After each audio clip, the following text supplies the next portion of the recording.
बिस्मिल्लाहिर्रहमानिर्रहीम। आज हम एक इम्पॉर्टेंट टॉपिक क्रोमोज़ोम के रिलेटेड, क्रोमोज़ोम्स के की कॉन्सेप्ट के रिलेटेड जो है ना वो डिस्कस करने जा रहे हैं, जिसमें हम समझने की कोशिश करेंगे कि होमोलॉगस क्रोमोज़ोम्स क्या होते हैं, क्रोमोज़ोम्स खुद क्या हैं, उसके अलावा सिस्टर क्रोमेटिड्स क्या हैं, नॉन सिस्टर क्रोमेटिड्स क्या हैं, और अगर हमारी बॉडी में डीएनए का जो नंबर है वो नंबर कैसे काम करता है, और हमारे डीएनए के न्यूक्लियस के अंदर, हमारे न्यूक्लियस के अंदर कितने जो है वो डीएनए की तादाद मौजूद होती है, नॉन रेप्लिकेटेड क्रोमोसोम्स के आदाद अंदर कितनी होती है, और रेप्लिकेटेड क्रोमोसोम्स के अंदर डीएनए की तादाद जो है ना वो कितनी होती है। तो हम आज ये सारे कॉन्सेप्ट को समझने की कोशिश करेंगे, और ये कॉन्सेप्ट इंपॉर्टेंट है आपको मियोसिस माइटोसिस समझने के लिए। उसके अलावा ये कॉन्सेप्ट इम्पॉर्टेंस है आपको जेनेटिक्स समझने के लिए, इम्पॉर्टेंट है ये कॉन्सेप्ट के आपको एवोल्यूशन समझने के लिए, और उसके अलावा ये कॉन्सेप्ट इम्पॉर्टेंट है कि आपको सेल साइकिल कैसे काम करती है, उसके लिए भी ये कॉन्सेप्ट इम्पॉर्टेंट है। पहले समझने की कोशिश करते हैं कि क्रोमोसोम्स क्या हैं। Chromosomes are thread like structure, thread like structure है। मेडअप होती है, किस चीज़ का मेडअप होते हैं? डीएनए का और प्रोटीन का। प्रोटीन कौन सी? हिस्टोन प्रोटीन, जो कैरी करती है जेनेटिक इंफॉर्मेशन। क्या करती है? Genetic information. उसके अलावा होमोलॉगस क्रोमोसोम्स को समझने की कोशिश करते हैं। Homologous chromosomes are the pair of chromosomes. एक पेयर होता है क्रोमोसोम्स का, that have the same size, इनके पास सेम साइज होती है, सेम शेप होती है, कैरी करते हैं same genes for the same trait, और इन जीन्स की पोजीशन लोकस भी जो है ना वो सेम होता है। फॉर एग्जांपल यहाँ पर जीन नंबर 1 यहाँ पर मौजूद है, तो इसी जगह पर इसी पोजीशन पर जीन नंबर 1 होमोलॉगस क्रोमोसोम्स यहाँ पर मौजूद होगी। फॉर एग्जांपल आई के कलर की जीन यहाँ पर मौजूद है, तो होमोलॉगस क्रोमोसोम्स पर आई की कलर की जीन एग्जैक्टली सेम ही लोकस पर, सेम ही एड्रेस पर मौजूद होती है। ये होमोलॉगस सेम होते हैं, इसका मतलब ये है कि ड्यूरिंग दी रिप्रोडक्शन ये जो होते हैं ये दो सेम, एक आपको आपके फादर से आता है, एक आपको आपकी मदर से मिलता है। तो इस वजह से इसकी जीन्स की तादाद, इसकी शेप जो है ना वो मेंटेन होती है। For example during the intercourse या ड्यूरिंग दी रिप्रोडक्शन 23 आपको अपने वालिद से मिलते हैं, और 23 ऐसे ही सेम आपको आपकी मदर से मिलते हैं। इस वजह से आपके 46 क्रोमोसोम जो है ना वो पूरे हो जाते हैं। अब यहाँ पर आपको समझने की बात यह है कि जब हम सिस्टर क्रोमेटिड्स की बात करते हैं, एक रेप्लिकेटेड क्रोमोसोम को दो सिस्टर क्रोमेटिड्स होती हैं। जब भी क्रोमोसोम रेप्लिकेट होता है तो उसके पास दो दो जो होती हैं वो क्या होती हैं? क्रोमेटिड्स होती हैं, two identical copies of sister chromatids. For example देखो, एक क्रोमेटिड ये है और एक क्रोमेटिड ये है, तो इनको हम क्या कहते हैं? ये बीच में एक सेंट्रोमियर प्रोटीन है जो इनको बाइंड कर कर रखती है, एक रीजन है। तो इन दोनों को हम क्या कहते हैं? Sister chromatids. एक क्रोमेटिड ये और एक क्रोमेटिड ये, तो हम इन दोनों को क्या कहते हैं? Sister chromatid, sister chromatid. जब हम नॉन सिस्टर क्रोमेटिड्स की बात करते हैं, फॉर एग्जांपल मैंने आपको बताया ना, क्रोमोसोम नंबर अगर 1 है तो इसकी एक कॉपी क्रोमोसोम की आपको आपके फादर से मिलेगी, एक कॉपी आपको एक आपके किससे मिलेगी? मदर से मिलेगी। जब एक क्रोमोसोम की पास दो सिस्टर क्रोमेटिड्स होते हैं, तो एग्जैक्टली इसके अपोजिट आपका आपकी जो मदर से जो क्रोमोसोम आया होगा वो भी तो क्या है? होमोलॉगस क्रोमोसोम है ना।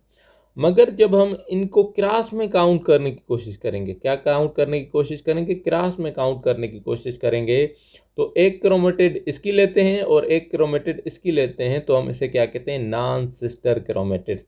यहाँ पर ये आपको समझने की बहुत ज़रूरत यह है कि सिस्टर क्रोमेटिड एक ही क्रोमोसोम की दो क्रोमेटिड्स होती हैं, मगर नॉन सिस्टर क्रोमेटिड्स की जब बात करते हैं तो होमोलॉगस क्रोमोसोम्स की क्रोमेटिड्स को काउंट करते हैं। एक क्रोमोसोम्स की एक क्रोमेटिड काउंट करेंगे, और उसका जो करस्पॉन्डिंग होमोलॉगस क्रोमोसोम्स है उसकी जब क्रोमेटिड को काउंट करेंगे तो उसे हम क्या कहते हैं? नॉन सिस्टर क्रोमेटिड्स कहते हैं। अब हमारी बॉडी के अंदर क्या होता है कि जो डीएनए का तादाद है, नंबर है, वो याद करना आपको इम्पॉर्टेंट है। जब इंटरफेस में डीएनए की रेप्लिकेशन होती है, तो क्या होता है, सिंपली डीएनए की एक एक्स्ट्रा कॉपी बनती है। तो इसके करस्पॉन्डिंग हमारी जो क्रोमोसोम्स है वो भी क्या हो जाते हैं, रेप्लिकेटेड हो जाते हैं। फॉर एग्जांपल, अगर सिंगल अनरेप्लिकेटेड क्रोमोसोम्स की आपको समझाने की मैं कोशिश कर रहा हूँ। ये यहाँ पर देखो, एक क्रोमोसोम है जो अभी आपकी माइटोसिस हुई है या अभी आपकी जो है ना वो मियासिस हुई है, वो रेप्लिकेटेड नहीं है।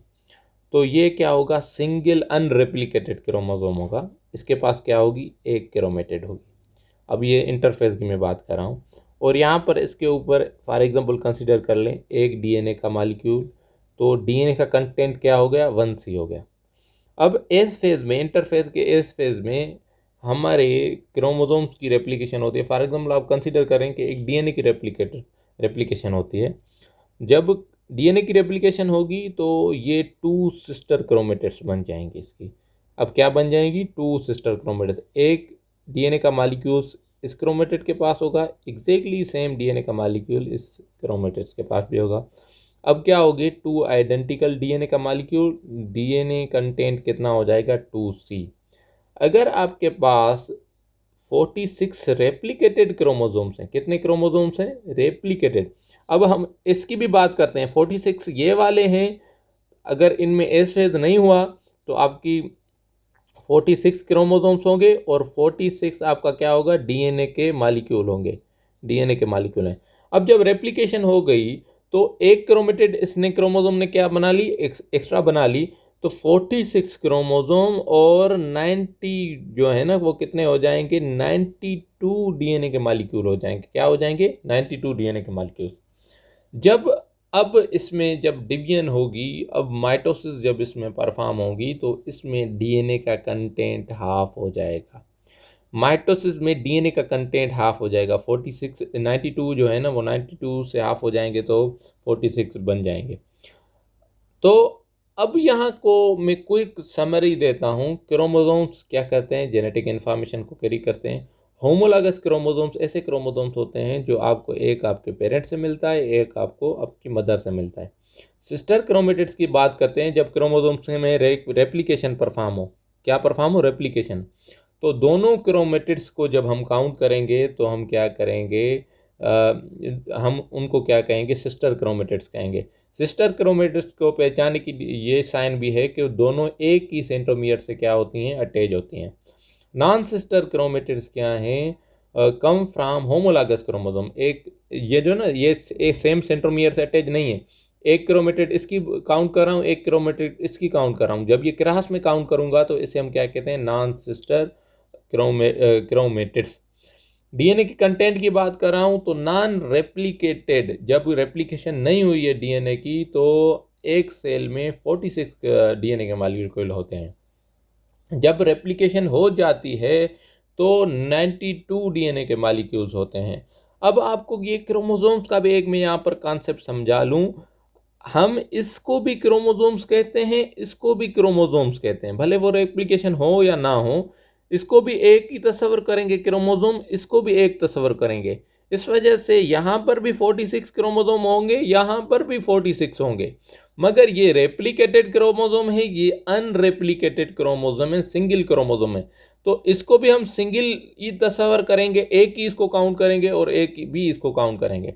मगर डीएनए के मॉलिक्यूल इसके पास 2 हैं, इसके पास डीएनए के मॉलिक्यूल 1 है। तो इसके पास अनरेप्लिकेटेड क्रोमोसोम्स के पास डीएनए के मॉलिक्यूल 46 होते हैं और रेप्लिकेट क्रोमोसोम्स के पास 92 होते हैं। ये मैं ह्यूमन की बात कर रहा हूँ। आप हर ऑर्गेनिज्म में मुख्तलिफ होते हैं डीएनए और क्रोमोसोम्स के नंबर। मैंने ये ह्यूमन का जो है ना वो कॉन्सेप्ट आपको दिया है। तो ये पूरा लेक्चर जो है ना वो इम्पॉर्टेंट था आपको ये कॉन्सेप्ट समझाने के लिए। और आगे चलकर जो हम मियोसिस को स्टडी करेंगे या किसी भी चीज़ को आप सेल साइकिल को स्टडी करते हैं, जेनेटिक्स को स्टडी करते हैं, तो ये वाले कॉन्सेप्ट आपको समझ में आने चाहिए, ज़रूरी हैं। शुक्रिया आपका वीडियो देखने के लिए और आप मेरे चैनल को सब्सक्राइब करना ना भूलें। बहुत शुक्रिया।